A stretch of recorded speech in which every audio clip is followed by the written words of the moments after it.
A very good morning to all my dear students. My name is Dr. Bina Somaya. Welcome you all in the lectures of Business Administration of 11th Commerce. Dear students, આપણે business administration એટલે કે વાણિજ્ય વ્યવસ્થામાં બે chapters complete કરી ચૂક્યા છીએ અને અત્યારે આપણે થર્ડ ચેપ્ટર ધંધાકીય સેવાઓ પાર્ટ 2 એ સ્ટાર્ટ કરવાનું છે. અને આ પાર્ટ 2 માં આપણે બેંક વિશે બધી જ માહિતી મેળવવાની રહેશે. સૌથી પહેલા બેંક એટલે શું? તો બેંક કેને કહેવાય? આપણે બેંકનો અર્થ આપણે સમજીએ તો બેંક રિઝર્વ બેંકના મતે કે જે રિઝર્વ બેંક છે એના મત અનુસાર બેંક એટલે કે શું? તો કે માંગવામાં આવે એટલે તરત જ કે નિર્ધારિત મુદતના અંતે પરત કરવાની શરતે ધિરાણ કરવાના હેતુથી બચતો એકત્રિત કરતી સંસ્થાને બેંક કહે છે. સૌથી પહેલા આપણે બેંકનો મીનિંગ જોવાનો છે અને એ બેંકનો મીનિંગ રિઝર્વ બેંકના મત અનુસાર શું છે એ આપણે જોશું. તો રિઝર્વ બેંકે બેંકનો અર્થ સમજાવતા એવું કીધું છે કે મંગાવવામાં આવેલી તરત જ જે કોઈ પણ આમ જનતાએ બેંકમાં પૈસા રોકેલા છે તો એ આમ જનતાને જ્યારે ફરીથી પૈસાની જરૂર પડે ત્યારે બેંકને એ આપી દેવાના રહે. અથવા તો નિર્ધારિત મુદતના અંતે સપોઝ આમ જનતાએ લોકોએ ત્યાં 1 વર્ષ માટે 2 વર્ષ માટે એટલે કે ફિક્સ મુદત માટે પૈસા રોકેલા છે બેંકમાં, તો જ્યારે એ મુદત પૂરી થાય ત્યારે એ પૈસા રિટર્ન કરવાના રહે. નિર્ધારિત મુદતના અંતે પરત કરવાની શરતે ધિરાણ કરવાના હેતુથી બચતો એકત્રિત કરતી સંસ્થાને બેંક કહે છે.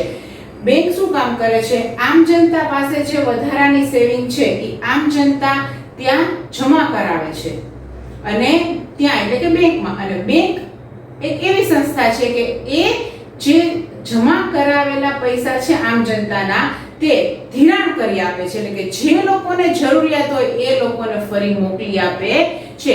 એટલે આમ જનતા પાસે પૈસા વધારે છે બેંકમાં જઈને જમા કરાવશે અને બેંક શું કરશે? એ જ પૈસાને જે નીડેડ પીપલ છે, જે લોકોને પૈસાની જરૂર છે એને ધિરાણ કરશે. તો આવું કામ જે સંસ્થા કરતી હોય, પૈસા લેવાનું અને પૈસા દેવાનું, એને બેંક કહેવામાં આવે છે. હવે બેંકના કાર્યો સમજવાના છે. મોસ્ટ આઈપી ક્વેશ્ચન છે સ્ટુડન્ટ્સ, ધ્યાન રાખજો. બેંકના બે કાર્યો છે બેંકના મુખ્ય કાર્યો અને બેંકના ગૌણ કાર્યો. હવે સૌથી પહેલા આપણે જોશું બેંકના મુખ્ય કાર્યો.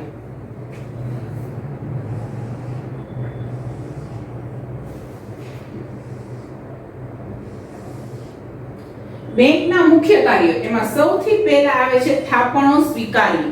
આપણે પહેલા જ વાત થઈ કે બેંક છે એ જે લોકો પાસે વધારાના પૈસા છે એની પાસેથી પૈસા લેશે, એટલે કે આમ જનતા છે બેંકમાં પૈસા જમા કરાવશે, એટલે કે એને થાપણો સ્વીકારી કહેવાય.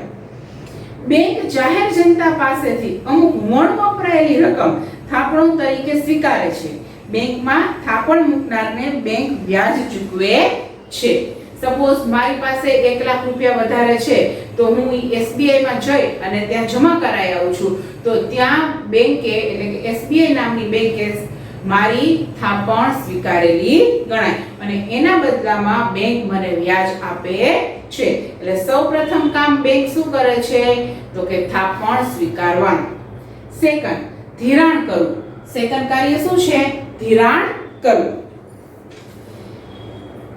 થાપણો દ્વારા બેંકે મેળવેલ નાણાંનું અન્યત્ર ધિરાણ કરે છે. બેંક થાપણો સ્વીકારીને બચતકારને વ્યાજ આપે છે. તેથી થાપણદારોને ચૂકવાતા વ્યાજના દર કરતાં વધુ દરે નાણાં જરૂરિયાતવાળી વ્યક્તિઓને ધિરાણ કરે છે. વ્યાજના દરના તફાવતમાંથી બેંક નફો મેળવે છે. હવે સપોઝ મેં તમને એક્ઝામ્પલ આપેલું કે મારી પાસે 1 લાખ રૂપિયા વધારે છે એટલે હું SBI માં જઈ અને જમા કરાવી આવું છું.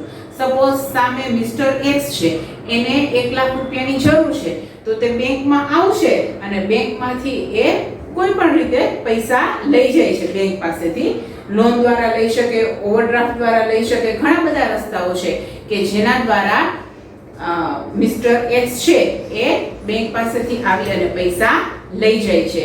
તો આ બંને વ્યાજમાં ડિફરન્સ છે, એટલે કે બેંક મને જે વ્યાજ આપે છે એ વ્યાજ અને મિસ્ટર એક્સ જે એસબીઆઈ પાસેથી લોન દ્વારા અથવા બેંક ઓવરડ્રાફ્ટ દ્વારા કોઈ પણ રીતે પૈસા લઈ જાય છે એના વ્યાજમાં ડિફરન્સ છે. બેંક મને સપોઝ 6% વ્યાજ આપતી હોય તો મિસ્ટર એક્સ પાસેથી 10% વ્યાજ વસૂલ કરતી હોય તો 4% જે વચ્ચેનો ગાળો છે એ જ બેંક માટે પ્રોફિટ ગણાતો હોય છે.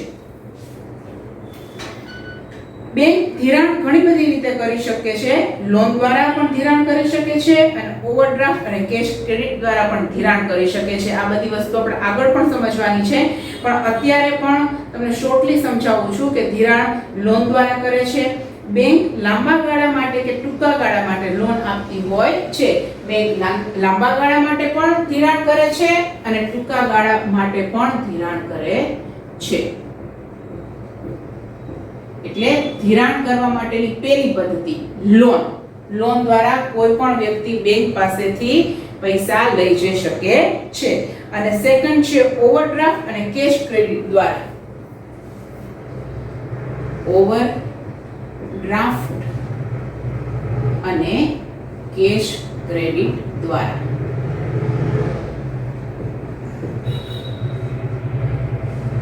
ધિરાણ કરવા માટેનો આ બીજો રસ્તો છે. હવે ઓવરડ્રાફ્ટ કોણ મેળવી શકે? ચાલુ ખાતું ધરાવનાર અગાઉથી મંજૂર કરેલ મર્યાદામાં અને ટૂંકા ગાળા માટે ખાતામાં જમા રકમથી વધુ રકમ ઉપાડે એવું બને તો તેને ઓવરડ્રાફ્ટ કહેવામાં આવે છે. સપોઝ કોઈ પણ વ્યક્તિ છે, સપોઝ મિસ્ટર એક્સ છે, એ મિસ્ટર એક્સ ના ખાતામાં પડેલા છે 10,000 પણ એ ઉપાડે છે 15,000. એટલે હતા 10,000 તો હકીકતમાં 10,000 જ ઉપાડી શકે, પણ છતાં એ 15,000 ઉપાડે છે અને બેંક એને અલાઉડ બી કરશે તો વધારે કેટલા એને ઉપાડેલા છે 5,000. એ 5,000 ને ઓવરડ્રાફ્ટ કહેવામાં આવે છે. ખાતામાં જેટલી રકમ જમા હોય એનાથી વધારે રકમ જ્યારે ઉપાડવામાં આવે ત્યારે એ વધારાની રકમને ઓવરડ્રાફ્ટ કહેવામાં આવે છે.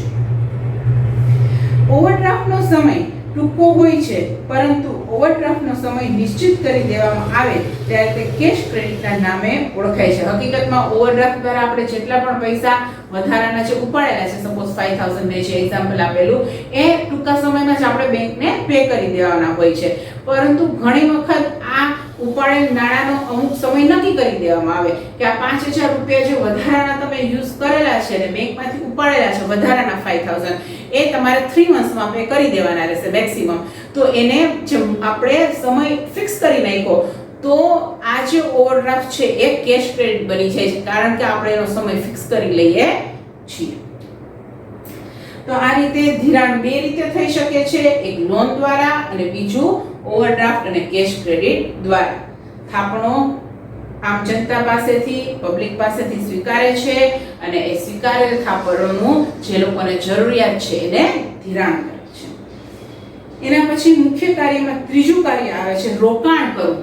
હવે એવું જરૂરી નથી કે જેટલી પણ થાપણો આવેલી હોય એ બધી જ થાપણોનું ધિરાણ થઈ જાય એવું જરૂરી હોતું નથી. અમુક રકમનું બેંક છે એ રોકાણ પણ કરતી હોય છે.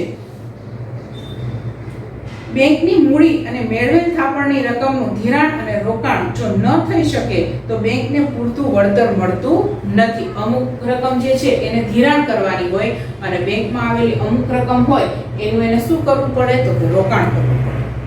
બેંકનું મહત્વનું કાર્ય અન્ય જગ્યાએ આ રકમનું રોકાણ કરવાનું છે. આ રોકાણ યોગ્ય ગણતરી સાથે સલામત જગ્યાએ કરવું અનિવાર્ય છે. બેંકે અનામતની રકમ આરબીઆઈના નિયમ અનુસાર કુલ ડિપોઝિટની અમુક રકમ સરકારી જામીનગીરીઓમાં રોકવાની હોય છે. આરબીઆઈ નો નિયમ એવો છે કે તમારી પાસે જે કુલ થાપણ આવે છે એના અમુક પર્સન્ટેજ તો તમારે સરકારી જામીનગીરીઓમાં જ રોકવાની હોય છે. આ આરબીઆઈ નો બનાવેલો નિયમ છે અને બેંકે એ રીતે સલામત જગ્યાએ જ રોકાણ કરવાનું હોય છે જેથી રિસ્ક ફેક્ટર નડે નહીં.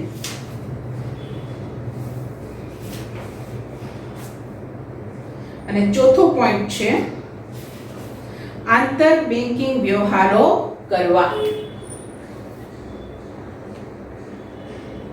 આંતર બેન્કિંગ વ્યવહારો કરવા. મુખ્ય કાર્યમાં ચોથું કાર્ય છે આંતર બેન્કિંગ વ્યવહારો કરવા. બેંકના મુખ્ય કાર્યો પૈકી એક કાર્ય બેંકો વચ્ચેના વ્યવહારોનું છે. બેંક છે એ પબ્લિક સાથે તો વ્યવહાર કરે જ છે, પરંતુ બેંક છે બેંક સાથે પણ વ્યવહાર કરતી હોય છે, એને કહેવાય આંતર બેન્કિંગ વ્યવહારો. દરેક બેંકને ઘણી વખત ખૂબ જ ટૂંકા ગાળા માટે એટલે કે 24 કલાક કે તેથી પણ ઓછા સમય માટે નાણાંની તંગી અનુભવવી પડતી હોય છે.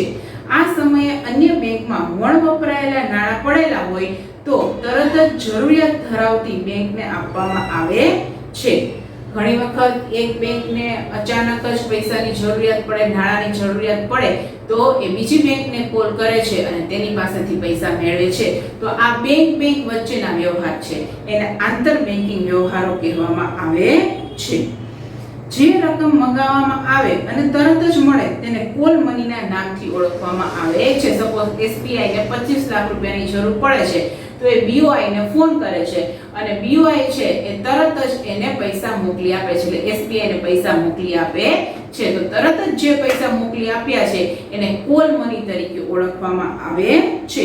અને આ નાણાંની જરૂરિયાત હંમેશા 24 કલાક અથવા તો એના ઓછા સમય માટેની જ હોય છે. આ રીતે બેંકના મુખ્ય કાર્યમાં 4 મુખ્ય કાર્ય આવે છે: થાપણો સ્વીકારવી, ધિરાણ કરવું, રોકાણ કરવું અને ચોથું છે આંતર બેન્કિંગ વ્યવહારો કરવા. આ 4 બેંકના મુખ્ય કાર્યો છે. હવે આવે છે બેંકના ગૌણ કાર્ય. બેંકના ગૌણ કાર્યમાં ટોટલ છે 8 પોઈન્ટ્સ. એમાં સૌથી પહેલા આવે છે ગ્રાહકોના નાણાકીય વ્યવહારો સંભાળવા. બેંકના ગ્રાહક અન્ય વ્યક્તિની તરફેણમાં ચેક લખી આપે ત્યારે અન્યને નાણાં ચૂકવવાનું કાર્ય તેમજ અન્ય વ્યક્તિ પાસેથી જ્યારે ગ્રાહકને ચેક મળ્યો હોય ત્યારે એ ચેકના નાણાં વસૂલ કરવાનું કાર્ય ગ્રાહક વતી બેંક કરે છે. બેંક ગ્રાહક અન્ય વ્યક્તિની તરફેણમાં ચેક લખી આપે. બેંકના ગ્રાહક છે, સપોઝ હું SBI ની ગ્રાહક છું, મારું SBI માં અકાઉન્ટ છે. હવે કોઈ વ્યક્તિએ મને ચેક આપેલો હોય, સપોઝ મિસ્ટર X છે, એની પાસેથી હું 1 લાખ રૂપિયા માંગુ છું. મિસ્ટર X છે એ મને 1 લાખ રૂપિયાનો ચેક લખીને મને આપે છે. તો આ ચેક છે હું મારા SBI ના ખાતામાં નાખીશ, બરોબર છે? એટલે ઈ મિસ્ટર X પાસેથી પૈસા લઈ અને બેંક મારા ખાતામાં ટ્રાન્સફર કરી આપે છે. અને એવી જ રીતે જો હું બીજા કોઈ વ્યક્તિને ચેક લખી આપું છું, સપોઝ મિસ્ટર A છે એ મારી પાસે 1 લાખ રૂપિયા માંગે છે, તો હું 1 લાખ રૂપિયાનો ચેક છે એ મિસ્ટર A ને લખીને આપું છું. તો જ્યારે મિસ્ટર A છે એ પૈસા ઉપાડવા જશે ત્યારે મારી જ બેંક છે એમાંથી પૈસા ઉપાડવામાં આવે છે. તો આવી રીતે આજે ચેક દ્વારા જે મનીની ટ્રાન્સફર કરવાની હોય એની ફેસિલિટી બેંક પ્રોવાઈડ કરે છે. અને આ ઉપરાંત વીજળીના બિલ ભરવા, ફોનના બિલ ભરવા, વીમાનું પ્રીમિયમ ભરવું, એક ખાતામાંથી બીજા ખાતામાં રૂપિયા ટ્રાન્સફર કરવા, આ બધા કામ પણ બેંક કરી આપે છે. તો આવા ઘણા બધા પરચુરણ કામ છે જે પણ બેંક કરે છે. સેકન્ડ આવે છે હુંડિયામણને લગતા વ્યવહારો. આયાત નિકાસ વેપાર હાલના સમયમાં ફરજિયાતપણે બેંક દ્વારા જ કરવો પડે છે. આપણે એક દેશમાંથી બીજા દેશમાં જે માલની ટ્રાન્સફર કરીએ છીએ ને આયાત નિકાસ કહેવાય છે. જો બીજા દેશમાંથી માલ મંગાવીએ તો આયાત કહેવાય અને બીજા દેશમાં માલ મોકલીએ તો એને નિકાસ કહેવાય. આયાત નિકાસના વ્યવહારો માટે વિદેશી હુંડિયામણની જરૂર પડે છે અને આવા હુંડિયામણની વ્યવસ્થા મધ્યસ્થ બેંકે પરવાનગી આપેલ હોય તેવી બેંક વિદેશી વેપાર સાથે સંકળાયેલ દસ્તાવેજોને લાવવા મોકલવાની સેવા આપે છે. તો જ્યારે આ વિદેશ વેપાર કરવો હોય ત્યારે એને રિલેટેડ જે કંઈ પણ કામકાજ હોય તે બેંક કરી આપતી હોય છે. હુંડિયામણનું એક્સચેન્જ જે કંઈ પણ કરવાનું હોય એને રિલેટેડ કામ અથવા તો દસ્તાવેજને જે કંઈ પણ રિલેટેડ કામ છે એ RBI દ્વારા અપોઇન્ટ કરેલી જે વિદેશી બેંક હોય એને સોંપેલું હોય છે. તો આ કામ પણ બેંકને જ કરવાનું છે. નેક્સ્ટ આવે છે શાકપત્ર આપવા, ક્રેડિટ લેટર્સ. શાકપત્ર એ એક બેંકે બીજી બેંકને ઉદ્દેશીને લખેલો પત્ર છે. સૌથી પહેલા તો શાકપત્ર છે એક બેંક છે એ બીજી બેંકને પત્ર લખે છે, કોઈ વ્યક્તિ નથી આમાં, એક બેંક છે બીજી બેંકને પત્ર લખે છે. આ પત્રમાં દર્શાવેલ વ્યક્તિ ચોક્કસ સમયે ચોક્કસ રકમ ચૂકવશે જ તેની ખાતરી આપે છે. સપોઝ મારું ખાતું SBI માં છે, BOI છે, અને મારી કોઈ ઇન્ક્વાયરી કરવી હોય BOI નામની બેંકને, તો એ SBI માં લેટર લખીને પૂછશે કે ભાઈ બીના મેડમ છે એની શાખ પાત્રતા કેટલી છે. તો SBI છે એ મારા બધી ગેરંટી લેશે, કારણ કે મારું ખાતું SBI માં છે, મારા જે નાણાંના વહીવટ છે એ કેટલા હું પ્રોપરલી અને રેગ્યુલરલી કરતી હોઉં એ SBI ને તો ખબર જ હોય. તો મારી શાખ પાત્રતા વિશેની ગેરંટી SBI લેશે અને SBI કહેશે BOI ને કે કોઈ પણ વાંધો છે નહીં અને પૂરી રીતે તમારે જ્યારે પણ એમની જોડે ડીલિંગ્સ કરવું હોય ત્યારે કરી શકો. એટલે જે બેંકમાં મારું ખાતું હોય એ બેંકને મારી વતી ઇન્ક્વાયરી કરવામાં આવતી હોય છે અને મારી શાખ પાત્રતા વિશેની માહિતી મારી બેંક છે એ સામેની બેંકને આપતી હોય છે. એના પછી આવે છે 4th નંબર પર ટ્રાવેલર્સ ચેક આપવા. દેશમાં કે પરદેશમાં પ્રવાસમાં વ્યક્તિ રોકડ નાણાં ખોવાઈ જવાની કે ચોરાઈ જવાની ચિંતાથી બચવા ટ્રાવેલર્સ ચેક કઢાવતી હોય છે. આપણે આઉટ ઓફ સ્ટેશન જ્યારે જવું હોય છે ત્યારે આપણે પૈસા નથી લઈ જતા પણ ટ્રાવેલર્સ ચેક લઈ જતા હોય છે. સપોઝ મારે અહીંથી મુંબઈ જવું હોય તો હું ટ્રાવેલર્સ ચેક લઈને જાઉં, પૈસા લઈને ન જાઉં અને ત્યાં જઈને હું ચેક છે વટાવીને નાણાં મેળવી શકું. પરંતુ અત્યારે ATM ની સુવિધા ઉપલબ્ધ થઈ ગઈ છે એટલે હવે ટ્રાવેલર્સ ચેકનો ઉપયોગ ક્યાંય તમને જોવા મળશે નહીં, કારણ કે હવે તમે ATM દ્વારા કોઈ પણ જગ્યાએ પૈસા મેળવી શકો છો. નેક્સ્ટ આવે છે 5th પોઈન્ટ, ડ્રાફ્ટની સેવા આપવી. ત્યાં છે ડિમાન્ડ ડ્રાફ્ટની સેવા. ડ્રાફ્ટ એટલે ડિમાન્ડ ડ્રાફ્ટ. ડિમાન્ડ ડ્રાફ્ટ એટલે કોઈ એક બેંકે અન્ય બેંકની શાખા પર લખેલો ચેક છે. ડિમાન્ડ ડ્રાફ્ટ, ઓવરડ્રાફ્ટ નથી. ઓવરડ્રાફ્ટ વસ્તુ અલગ છે અને હવે આપણે જે સ્ટડી કરીએ છીએ સ્ટુડન્ટ્સ એ ડિમાન્ડ ડ્રાફ્ટની વાત છે. ડિમાન્ડ ડ્રાફ્ટ એટલે કોઈ એક બેંકે અન્ય બેંકની શાખા પર લખેલો ચેક છે. એટલે એક બેંક છે એ બીજી બેંકનો ચેક લખે છે. ડિમાન્ડ ડ્રાફ્ટમાં વ્યક્તિના નામનો ઉલ્લેખ હોય છે અને તે વ્યક્તિને નાણાં ચૂકવવાનો હુકમ આપવામાં આવે છે. ડિમાન્ડ ડ્રાફ્ટમાં કોઈ પણ વ્યક્તિનું નામ હોય અને એ વ્યક્તિને નાણાં ચૂકવી આપવાની વાત એમાં કરેલી હોય છે. આ એક બેંકે બીજી બેંકને લખેલો ચેક છે, ખાસ યાદ રાખજો સ્ટુડન્ટ્સ. જે વ્યક્તિ કે સંસ્થા નાણાં મોકલવા માંગતી હોય તે માટે નિશ્ચિત ફોર્મ ભરી બેંકને ડ્રાફ્ટ કાઢી આપવા વિનંતી કરવામાં આવે છે. ડ્રાફ્ટ માટે એક સ્પેશિયલ ફોર્મ હોય છે એ ભરી દેવાનું હોય છે. જો બેંક આવો દસ્તાવેજ પોતાના શહેરમાં વટાવી શકાય તેવો આપે તો તે પે ઓર્ડર તરીકે ઓળખાય છે. જો આ જે કેશ ટ્રાન્ઝેક્શન છે એ પોતાના શહેર માટેનો હોય તો એને પે ઓર્ડર તરીકે ઓળખવામાં આવે છે. નેક્સ્ટ આવે છે પોઈન્ટ નંબર 6, બેંક સાથે જોડાયેલ ગ્રાહકની શાખ અંગેની માહિતી આપવી.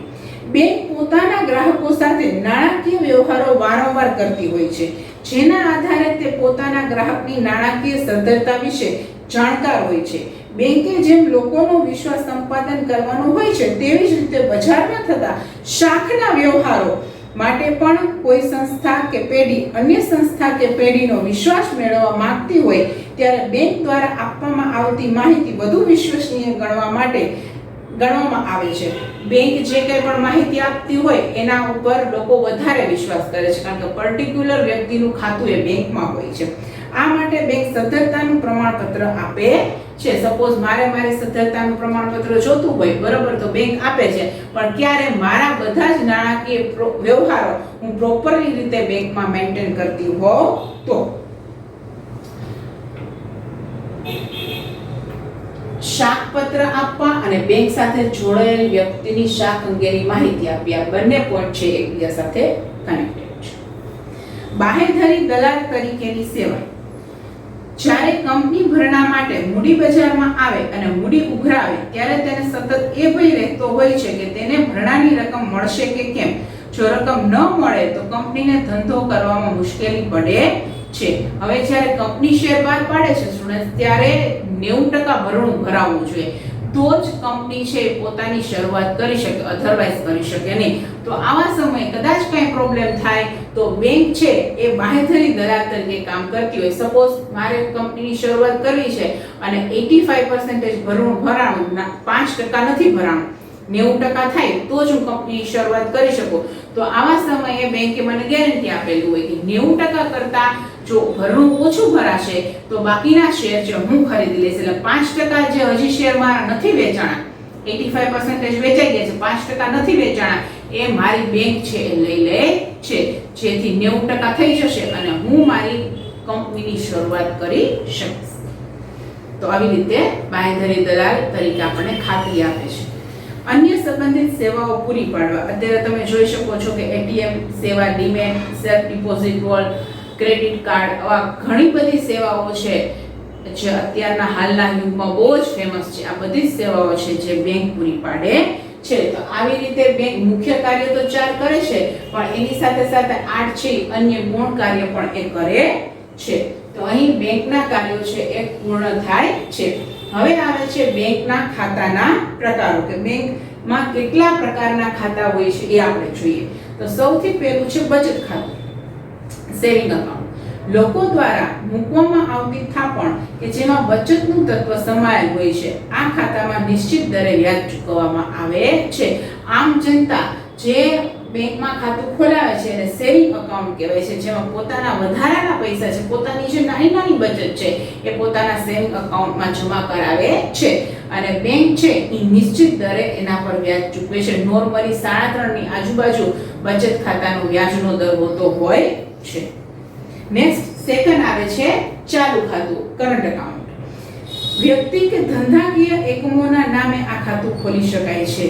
આ પ્રકારના ખાતામાં સામાન્ય રીતે કોઈ વ્યાજ આપવામાં આવતું નથી. સામાન્ય રીતે આ ખાતું ધંધાદારી વ્યક્તિઓ ખોલાવે છે.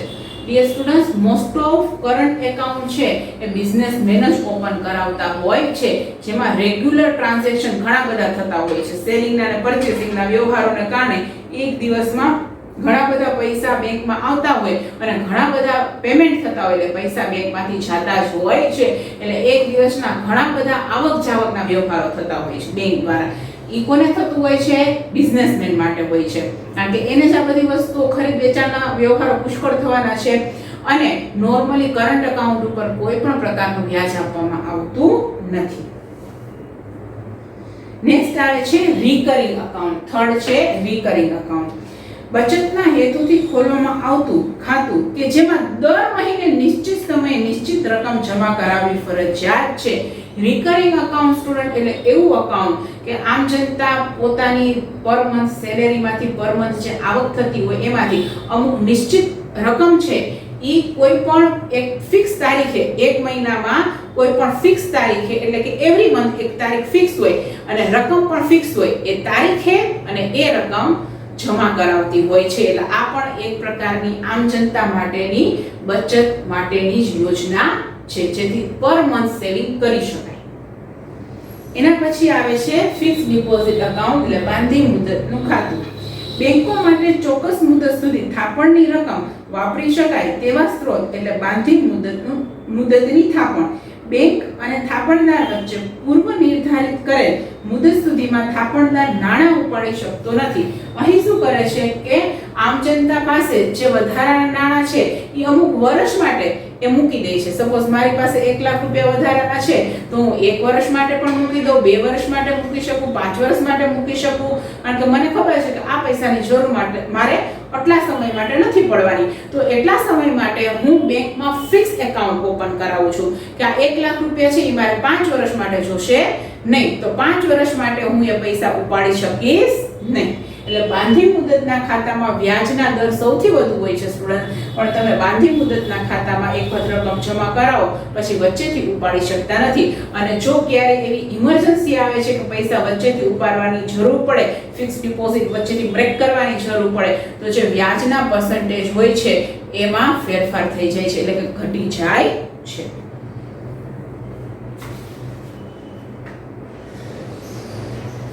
બેંકના ખાતાના પ્રકારો અહીં કમ્પ્લીટ થાય છે સ્ટુડન્ટ્સ. અને નેક્સ્ટ પોઈન્ટ આવે છે બેંકની સેવાઓ. બેંક અલગ અલગ પ્રકારની ઘણી બધી સેવાઓ આમ જનતાને આપે છે. એ બધી સેવાઓ આપણે જોવાની છે, જેમાં સૌથી પહેલી સેવા આવે છે ડ્રાફ્ટ ઇશ્યુ કરવા. ડ્રાફ્ટ એટલે કોઈ એક બેંકે અન્ય બેંકની શાખ પર લખેલો ચેક છે. આપણે ડ્રાફ્ટની વાત પહેલા પણ થઈ ગયેલી છે. ડ્રાફ્ટમાં વ્યક્તિના નામનો ઉલ્લેખ હોય છે અને તે વ્યક્તિને નાણાંની ચૂકવણીનો હુકમ આપવામાં આવે છે. ડ્રાફ્ટ એટલે કોઈ એક બેંકે અન્ય બેંકની શાખ પર લખેલો ચેક છે. એટલે કે આ બેંક વચ્ચેની જ વાત છે. બેંકે બીજી બેંકને લખેલો ચેક છે. ડ્રાફ્ટમાં જે વ્યક્તિનું નામ અથવા તો જે સંસ્થાનું નામ હોય એને નાણાં ચૂકવી દેવાના છે. એક બેંક છે એ બીજી બેંકને ચેક લખે છે. અહીં આપણે વાત થઈ જ ગઈ છે ડિમાન્ડ ડ્રાફ્ટની સેવા. એ જ વસ્તુ ફરી આવે છે.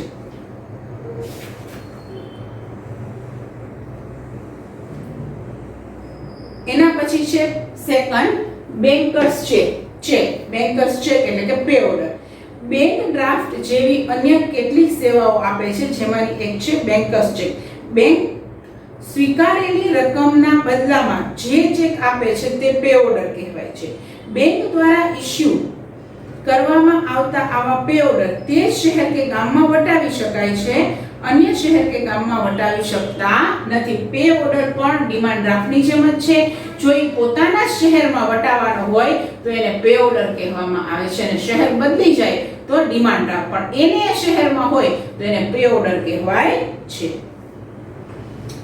એના પછીના જે પોઈન્ટ છે એ ખાસ ઇમ્પોર્ટન્ટ છે, ધ્યાન રાખજો. Third point, real time gross settlement, જેને કહેવાય શોર્ટમાં આરટીજીએસ. આરટીજીએસ અને નેફ્ટ આ બંને શબ્દો આજકાલ બહુ જ ફેમસ છે સ્ટુડન્ટ્સ, એટલે ખાસ ધ્યાનથી સમજજો. RTGS real time gross settlement. RTGS સભ્ય બેંકમાંથી નાણાં ભારત દેશની અન્ય કોઈ પણ આરટીજીએસ સભ્ય ધરાવતી બેંકમાં ફેરબદલી કરવાની પદ્ધતિને આરટીજીએસ કહે છે. સૌથી પહેલા તો ભારતમાં કોઈ પણ જગ્યાએ તમે આરટીજીએસ મારફતે નાણાં ટ્રાન્સફર કરી શકશો. પણ સપોઝ મારે અહીંથી જૂનાગઢથી એસબીઆઈ માંથી આરટીજીએસ કરવું છે અને મુંબઈ આરટીજીએસ કરવું છે, તો મુંબઈ મારે મારા મામાને આરટીજીએસ સપોઝ કરવું છે, તો મારા મામાનું ખાતું જે બેંકમાં હોય તે બેંક આરટીજીએસ ની સુવિધા આપતી હોવી જરૂરી છે. એટલે મોકલનાર અને સ્વીકારનાર આ બંને બેંક પાસે આરટીજીએસ ની સુવિધા હોવી જોઈએ. આરટીજીએસ અને નેફ્ટ આ બંને વસ્તુ નાણાં ટ્રાન્સફર કરવા માટે અત્યારના યુગમાં બહુ ફેમસ છે. આરટીજીએસ સભ્યપદ ધરાવતી તમામ બેંક શાખાની ઓળખ આઈએફએસસી કોડથી થાય છે. આરટીજીએસ માટે આઈએફએસસી કોડ ખૂબ જ ઇમ્પોર્ટન્ટ છે, જે 11 ડિજિટનો આલ્ફા ન્યુમેરિકલ સ્વરૂપમાં હોય છે. એનો જે કોડ છે એ 11 ડિજિટનો હોય, એમાં આલ્ફાબેટ્સ અને ન્યુમેરિક બંને સાથે હોય છે. આ પદ્ધતિમાં રિયલ ટાઈમ તે જ સમયે, રિયલ ટાઈમનો મીનિંગ શું સ્ટુડન્ટ? રિયલ ટાઈમ એટલે કે તે સમયે તેમજ ગ્રોસ સેટલમેન્ટ એટલે કે વ્યવહાર પ્રમાણે જમા કે ઉધાર થાય તેને આરટીજીએસ કહેવાય છે. એટલે જ્યારે આપણે પૈસા મોકલાવીએ છીએ એ સમયે તુરંત સામેની પાર્ટીને પૈસા મળી જાય છે અને જેટલા મોકલીએ એટલા જ. મેં 1 લાખ રૂપિયા મોકલાવેલા હોય તો ત્યાં 1 લાખ રૂપિયા પૂરેપૂરા મળે છે. આરટીજીએસ પદ્ધતિમાં ભારતની એક બેંકના ખાતેદારની રકમ ભારતની અન્ય કોઈ પણ બેંકના ખાતેદારના ખાતામાં જમા કરવામાં આવે છે. મેં તમને એક્ઝામ્પલ આપેલું છે, જૂનાગઢથી મુંબઈ પૈસા ટ્રાન્સફર કરીએ છીએ. આ નાણાંનો રોકડ વ્યવહાર કરવામાં આવતો નથી. આ રોકડ વ્યવહાર નથી. આથી ગ્રાહક અને લાભાર્થી બંનેના બેંકમાં ખાતા હોવા જરૂરી છે. ખાતું હોવું જરૂરી છે. મારું એસબીઆઈ માં ખાતું છે, મારા મામાનું છે, બરાબર, એ પણ એસબીઆઈ માં ખાતું હોવું જરૂરી છે, અથવા તો એસબીઆઈ નહીં તો કોઈ પણ બીજી બેંકમાં પણ ખાતું હોવું જરૂરી છે. આમાં કેશ ટ્રાન્સફર નથી થતી. એટલે અહીં હું અહીંથી હું આરટીજીએસ કરું છું, મારી એસબીઆઈ માંથી હું અહીંથી જૂનાગઢની એસબીઆઈ માંથી આરટીજીએસ કરું છું અને મુંબઈની એસબીઆઈ માં આરટીજીએસ થાય છે. પછી ત્યાંની બેંક છે મારા મામાને પૈસા આપશે, પણ હું કેશ ટ્રાન્સફર નથી કરતી. આને ઇલેક્ટ્રોનિક ટ્રાન્સફર કહી શકાય એક પ્રકારનું. અને આઈએફએસસી કોડ હોવા જરૂરી છે, એ મેં તમને સૌથી પહેલા જણાવી દીધેલું. હવે ખાસ વસ્તુ, આરબીઆઈ દ્વારા આરટીજીએસ પદ્ધતિમાં 2 લાખ કે તેથી વધુ રકમ જમા કરાવવાની સેવા આપે છે. આપણે 2 લાખ કે એનાથી વધારે પૈસા ટ્રાન્સફર કરવા હોય ત્યારે જ આરટીજીએસ પોસિબલ છે. મારે મારા મામાને 2 લાખ કે એનાથી વધુ પૈસા મોકલવા હશે ત્યારે જ હું આરટીજીએસ કરી શકીશ. આ પદ્ધતિમાં જે દિવસે રકમ જમા કરાવવાની સૂચના ગ્રાહક તરફથી આપવામાં આવે તે જ દિવસે રકમ ગ્રાહકના ખાતે ઉધારીને તેમણે જણાવેલ વ્યક્તિના ખાતામાં જમા કરવામાં આવે છે. એટલે 24 કલાકની અંદર તે જ સમયે અહીંથી હું પૈસા મોકલું છું એટલે મારા ખાતામાંથી પૈસા, હું પૈસા નથી મોકલતી, મારા ખાતામાંથી જ પૈસા જશે. મારા ખાતામાંથી પૈસા જશે અને મામાના ખાતામાં પૈસા આવી જશે. 2 લાખ કે તેનાથી વધુ, 2 લાખથી ઓછા ટ્રાન્ઝેક્શન નહીં. અને ત્યારે જ હું જ્યારે પૈસા મોકલીશ તરત જ થોડી જ વારમાં મારા મામાના ખાતામાંથી મારા મામા પૈસા ઉપાડી શકશે. એટલે કે તે જ સમયે થોડા જ ટાઈમમાં એને પૈસા એ ઉપાડી શકે છે. આરટીજીએસ માં 2 લાખથી વધુ રકમની ફેરબદલી કરવામાં આવે છે. આમાં કીધેલું છે કે 2 લાખ અથવા તો એનાથી વધુ, ખાસ ધ્યાન રાખજો. તો આ રીતે આરટીજીએસ નો ઉપયોગ છે. નેક્સ્ટ આવે છે નેફ્ટ. નેફ્ટ એટલે નેશનલ ઇલેક્ટ્રોનિક ફંડ ટ્રાન્સફર. આ પણ એક પ્રકારનું ઇલેક્ટ્રોનિક ટ્રાન્સફર જ છે. જેવી રીતે આરટીજીએસ છે એવી રીતે નેફ્ટ છે. પણ આપણે જોઈએ કે બેમાં ડિફરન્સ શું છે. આરટીજીએસ ની માફક આ પણ નાણાકીય ચૂકવણીનો જ એક પ્રકાર છે. આ પ્રકારની વ્યવસ્થા પણ ઓનલાઈન કરવામાં આવે છે અને આ માટે પણ આઈએફએસસી કોડ જરૂરી છે. આ પ્રકારના વ્યવહારમાં ફંડ ટ્રાન્સફર કરવાની રકમની કોઈ મર્યાદા નથી. અહીંયા જેમ 2 લાખ કે તેથી વધુ હતું, અહીંયા એવી કોઈ મર્યાદા નેફ્ટમાં છે નહીં.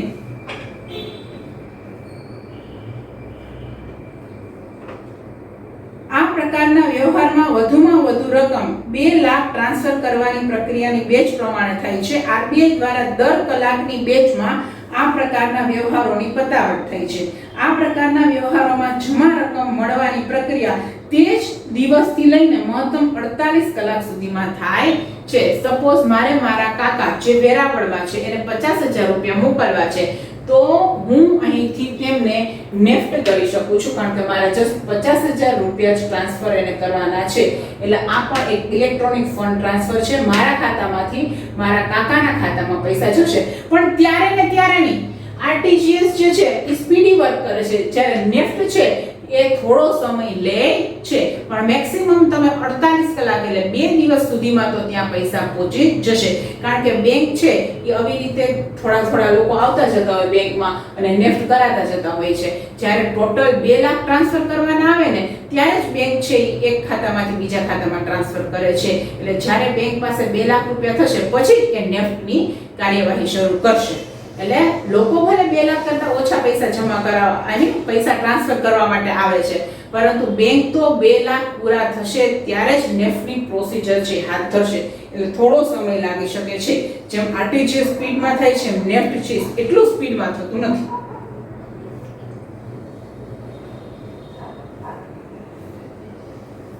નેફ્ટ બાદ આવે છે બેંક ઓવરડ્રાફ્ટ. બેંક ઓવરડ્રાફ્ટ છે એ અહીંયા આપણે સમજેલું હતું.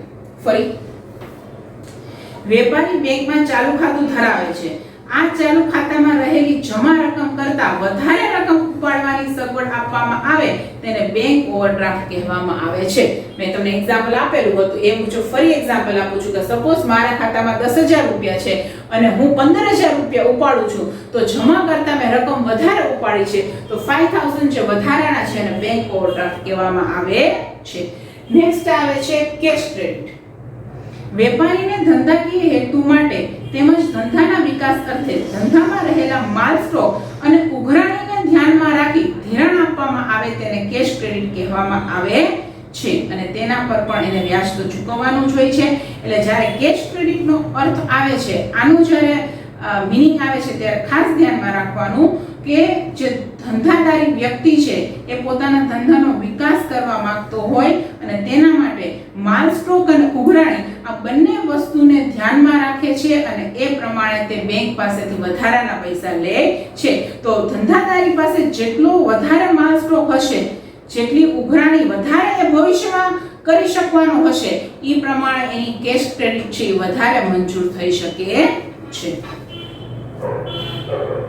અને કેશ ક્રેડિટમાં આપણે વાત થઈ ગઈ છે કે મુદત ફિક્સ કરી નાખવાની હોય છે કે આટલા રૂપિયા જે મેં ઉપાડેલા છે એઝ અ કેશ ક્રેડિટ તરીકે 5 લાખ રૂપિયા મેં લીધેલા છે તો એ 3 મંથની અંદર હું બેંકને જમા કરી દઈશ. એટલે ખાસ યાદ રાખજો કે કેશ ક્રેડિટમાં સમય છે આ ફિક્સ થઈ જતો હોય છે. Next and last is loan. Loan પણ આપણે આગળ આવી ગયેલી હતી. લોન દ્વારા અહીંયા આપણે પોઈન્ટ આવી ગયેલો છે. વેપારી કે ગ્રાહકની વિવિધ જરૂરિયાતો જેવી કે મકાનની ખરીદી કરવી, ફર્નિચર ખરીદવું, મકાન રિપેરિંગ કરવું, વાહન ખરીદવું કે ધંધાના વિકાસ માટે બેંક ધિરાણ આપે છે. બેંક અલગ અલગ રીતે ધિરાણ આપે છે. કોઈ પણ વસ્તુ માટે ફર્નિચર ખરીદવું હોય, કાર લેવી હોય, ઘર ખરીદવું હોય વગેરે જરૂરિયાતો માટે આમ જનતા છે અથવા તો ધંધાદારી સંસ્થા છે એ બેંક પાસેથી જઈ અને ઉછીના નાણાં લેતી હોય છે, જે ટૂંકા સમય માટે પણ હોઈ શકે અને લાંબા સમય માટે પણ હોય છે અને એને કહેવાય છે લોન. અને બેંક જે આ પૈસા આપે છે લોન સ્વરૂપે તો તેના બદલામાં એ વ્યાજ પણ વસૂલ કરતી હોય છે. તો આ રીતે બેંકની સેવાઓ 7 છે જે આપણે જોઈ લીધી. અને હવે લાસ્ટ પોઈન્ટ આવે છે બેન્કિંગ સંબંધિત સેવાઓ. અન્ય સેવાઓ જે બેન્કિંગ સંબંધિત સેવાઓ છે એ આપણે જોઈ લઈએ. જેમાં સૌથી પહેલા આવે છે એટીએમ. એટીએમ કાર્ડ દ્વારા આપણે પૈસા ગમે ત્યારે ગમે તે સમયે ગમે તે જગ્યાએથી ઉપાડી શકીએ છીએ. પણ ખાસ આનો ફૂલ ફોર્મ છે તમારે યાદ રાખવાનું છે ઓટોમેટેડ ટેલર મશીન. આનો મીનિંગ તમારે એની ટાઈમ મની એવું નથી કરવાનું સ્ટુડન્ટ.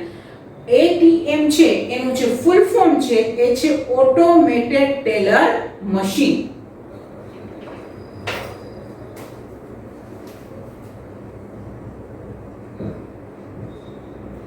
ઓટોમેટેડ ટેલર મશીન આ એમનું ફૂલ ફોર્મ થાય છે. તમે જે એટીએમ મશીનનો યુઝ કરો છો એને ઓટોમેટેડ ટેલર મશીન કહેવામાં આવે છે.